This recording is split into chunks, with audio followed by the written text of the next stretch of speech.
Hello everyone, welcome to TG classes. हमारा जो chapter अभी चल रहा है वो 10th क्लास की एनसीईआरटी का लाइफ प्रोसेस ही चल रहा है और पूरा एनसीईआरटी को फॉलो करते हुए हम बिट बाय बिट इसे पढ़ेंगे और सब कुछ पढ़ेंगे। एमसीक्यूज भी करेंगे, क्वेश्चंस भी और बीच की एक्टिविटीज को भी करेंगे।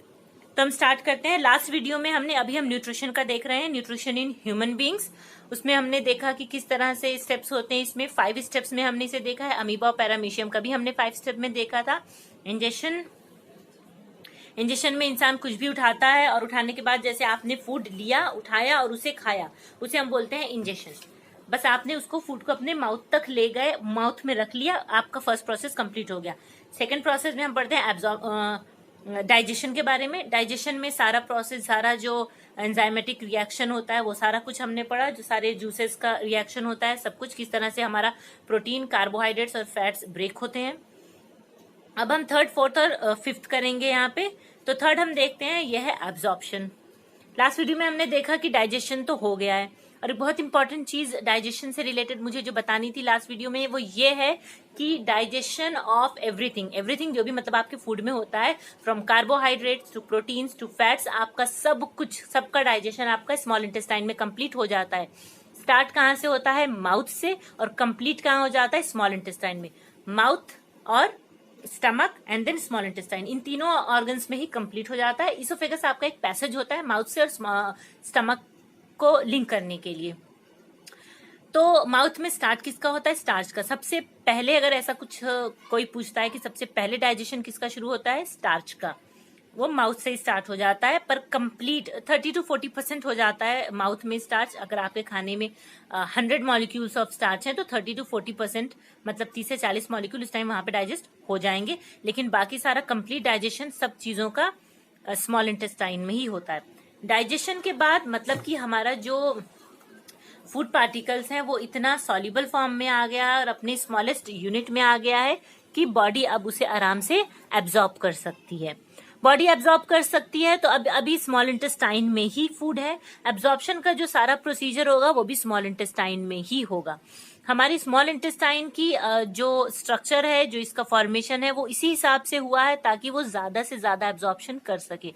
मैंने कहा था अगर आप स्मॉल इंटेस्टाइन का ल्यूमेन, अगर आप जैसे कि स्मॉल इंटेस्टाइन को ऊपर से देख रहे हैं तो जैसे जो पाइप होती है जो हम घर में यूज करते हैं, मैंने कहा था वो स्मॉल इंटेस्टाइन की, जो अगर पार्क वगैरह में या किसी ऐसी जगह पे पाइप यूज होती है वो मोटी होती है, उसको आप लार्ज इंटेस्टाइन के हिसाब से समझ सकते हैं। अगर आप स्मॉल इंटेस्टाइन अगर देखें तो पूरा वो अंदर से बिल्कुल चिकनी नहीं होती है, बल्कि उस पे ऐसे फिंगर लाइक प्रोजेक्शंस होते हैं। इन फिंगर लाइक प्रोजेक्शंस को हम विलाई बोलते हैं।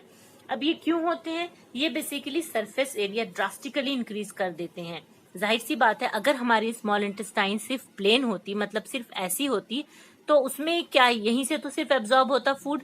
यहाँ पे इतना एरिया बढ़ गया है कि फूड यहाँ से भी एब्जॉर्ब हो सकता है, यहाँ से भी, हर जगह से। तो सरफेस एरिया बहुत ही बुरी तरीके से बढ़ जाता है due to presence of villi.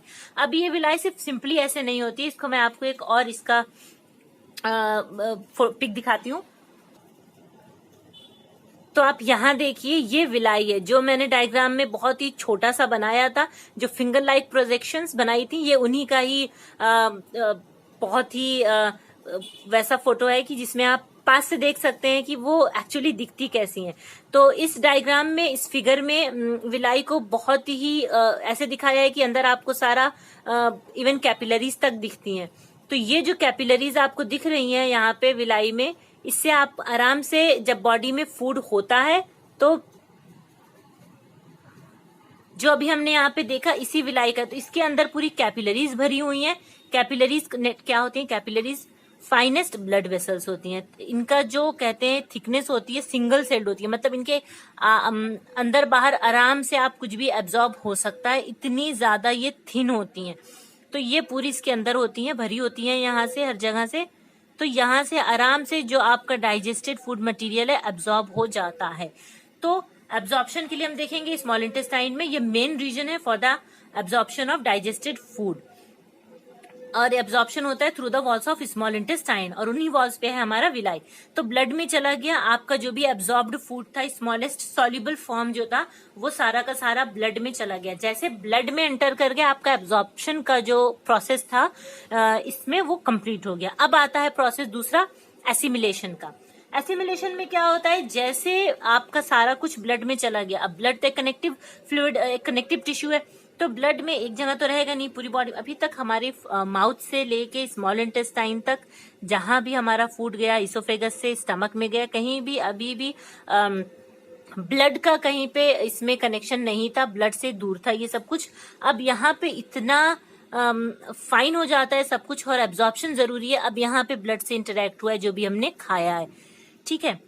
तो अब जैसे ये सब कुछ ब्लड में गया, ब्लड उसे बॉडी के हर सेल को देगी, जिसको जैसी एनर्जी की रिक्वायरमेंट होगी। किसी सेल को बिल्डिंग ऑफ न्यू टिश्यूज के लिए चाहिए होगी एनर्जी, किसी को रिपेयर के लिए चाहिए, किसी को ग्रोथ एंड रीजेनरेशन के लिए। जिस सेल को जिस चीज के लिए एनर्जी चाहिए वो अपना अपना उसमें से ले लेती है ब्लड से। एनर्जी मिलती कैसे है, जो भी एब्जॉर्ब्ड फॉर्म है फूड का, जो स्मॉलेस्ट हमने देखा है, जैसे ग्लूकोज हो गया कार्बोहाइड्रेट के लिए, प्रोटीन के लिए हो गया अमीनो एसिड हो गया, और फैट्स जो हम खाते हैं उसका स्मॉलेस्ट पार्ट हो जाता है फैटी एसिड्स एंड ग्लिसरॉल। अब बॉडी ने ये सब ले लिया, ब्लड के अंदर है, लेकिन अब इसे ब्लड यूटिलाइज कैसे करे, अमीनो एसिड को कैसे यूटिलाइज करे कि उसमें से एनर्जी रिलीज हो। तो ये ऐसे होता है, इसमें ऑक्सीडेशन होता है। ऑक्सीडेशन हम जब केमिस्ट्री की चैप्टर्स करेंगे तब हम ऑक्सीडेशन और रिडक्शन करेंगे। ऑक्सीडेशन का मतलब होता है कि बॉडी ऑक्सीजन लेती है और उस रिएक्शन को इन प्रेजेंस ऑफ ऑक्सीजन करती है, with the help of oxygen करती है। एडिशन ऑफ ऑक्सीजन होता है उसमें बेसिकली। वो ऑक्सीजन कहाँ से आया, ये जो हम O2 की यहाँ बात कर रहे हैं, ऑक्सीजन कहाँ से आएगा, जो हम हर वक्त रेस्पिरेशन कर रहे हैं, हम लोग हर वक्त सांस लेते हैं, हम ऑक्सीजन ही तो लेते हैं। तो हम इस रिएक्शन को होने के लिए ऑक्सीजन लेते हैं, कि जब ऑक्सीजन जाएगी तो रिएक्शन होगा, तभी हमें एनर्जी मिलेगी। जितनी एनर्जी मिलनी थी ले लिया बॉडी ने, जो एक्स्ट्रा बचता है, एनर्जी नहीं, जो एक्स्ट्रा ये एब्जॉर्ब्ड फूड बचता है, जो स्मॉलेस्ट यूनिट हम देख रहे हैं, वो in the form of glycogen liver में स्टोर हो जाता है। अब हम बात करेंगे यहाँ पे लास्ट जो प्रोसेस है, थर्ड हो गया, फोर्थ हो गया, ये फिफ्थ है, सॉरी ये फिफ्थ है। हम इजेशन की बात करेंगे। जो भी अनडाइजेस्टेड फूड होता है, अनएब्जॉर्ब्ड होता है। अब जितना भी बॉडी को हमारे फूड से लेना था सब कुछ उसने ले लिया, न्यूट्रिशन जितना भी। अब जो है जिससे अब कुछ नहीं निकाल सकता, जैसे हम कोई ऐसी भी चीज अगर बनाते हैं, किसी चीज का अगर हम जूस निकालते हैं, आप अनार का जूस निकालते हैं तो उसमें से जो उसके बीज बचते हैं, या किसी और चीज का जूस आपने पी लिया, अब जो बीज बच गया, जो अनएब्जॉर्ब्ड अनडाइजेस्टेड फूड हमारा हो गया, अब इससे हम कुछ नहीं ले सकते। तो उसमें क्या होता है, वो लार्ज इंटेस्टाइन में जाता है, ये पास होता है into the large intestine. Large intestine को मैंने बताया लार्ज इसलिए बोलते हैं कि उसका ल्यूमेन बड़ा होता है, इसका जो ल्यूमेन होता है वो बड़ा होता है, इसका ल्यूमेन स्मॉल होता है, इसलिए स्मॉल इंटेस्टाइन है, जबकि स्मॉल इंटेस्टाइन ज्यादा लंबी होती है। तो जैसे ही फूड लार्ज इंटेस्टाइन में जाता है तो वहां पे एब्जॉर्प्शन ऑफ वाटर होता है, और किसी चीज का एब्जॉर्प्शन नहीं होता। कार्बोहाइड्रेट, फैट, प्रोटीन सबका काम हो चुका है स्मॉल इंटेस्टाइन में ही। लार्ज इंटेस्टाइन में थोड़ा बहुत क्या होता है कि एब्जॉर्प्शन ऑफ वाटर हो जाता है, और टेम्पररीली हमारा जो वेस्ट मटेरियल है वो लार्ज इंटेस्टाइन के जो लास्ट पार्ट है रेक्टम, उसमें जाके स्टोर हो जाता है in the semi solid paste, ताकि टाइम टू टाइम जब जाना हो इंसान जाए और उसको रिलीज कर सके। जब रिलीज करने का ये होता है, एक्चुअली हमें पता कैसे चलता है, हमारी जो रेक्टम की मसल्स होती हैं उनमें कुछ रिसेप्टर्स होते हैं जो डायरेक्टली ब्रेन से कनेक्टेड होते हैं। तो सिग्नल जब वो स्ट्रेच करते हैं तो सिग्नल सेंड करते हैं ब्रेन को, और फिर इंसान उस हिसाब से रिलीज करता है। तो the act of expelling the faeces या स्टूल इज कॉल्ड इजेशन या defecation. Thank you, I hope you like the video.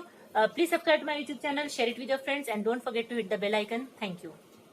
और नेक्स्ट वीडियो में हम बहुत सारे इससे रिलेटेड, क्योंकि एक टॉपिक हो गया, फिर हम प्लांट्स का करेंगे अब, या फर्दर रेस्पिरेशन वगैरह करेंगे। तो अब इसके बाद हम नेक्स्ट वीडियो में बहुत सारा MCQ करेंगे।